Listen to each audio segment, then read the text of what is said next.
அறிவே மனம். உங்கள் உளவியல் சகோதரி எம்.எஸ்.கே. பிரியா. ஸ்கூலில் 8 மணி நேரம் படித்தே குழந்தனால படிக்க முடியல, எழுத முடியல, கவனிக்க முடியல. அது எப்படி இன்னொரு கோச்சிங்கில் கொண்டு போய் விட்டால் அவங்க படித்து எழுதி நல்ல மதிப்பெண் எடுக்க முடியும்? அப்போ அந்த குழந்தைகளோட திறமை என்னாச்சு? அவங்களால புரிஞ்சுக்க முடியலையா, கவனிச்சுக்க முடியலையா, நினைவுபடுத்திக்க முடியலையா? அப்போ என்டர்டெயின்மெண்ட்டுக்கு போகிறாங்களா, இல்லை இவங்க புரிஞ்சு படித்து செயல்படுத்துறது திரும்ப திரும்ப செயல்படுத்தினாதான் வருதா? அப்போ இதையெல்லாம் முறைப்படுத்தி சரிப்படுத்தினால் உங்கள் குழந்தைகளும் சாதனையாளர்கள் தான்.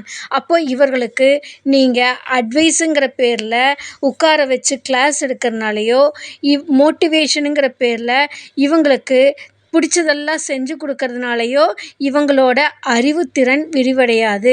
இவங்களோட அறிவுத்திறனை விரிவடைகிறதுக்கு இவங்கனால ஏன் முடியல அப்படிங்கிற இவங்களோட அறிவு பாதையில் இருக்கக்கூடிய பிரச்சனையை கண்டறிந்து மாற்றி அமைத்து மறுசீரமைத்தால் இவங்களும் வெற்றியாளர்களாக உருமாற முடியும். அதற்கு தான் உளவியல் பகுப்பாய்வு மற்றும் வழிகாட்டுதல் சிகிச்சை உங்களுக்கு உதவி புரிகின்றது.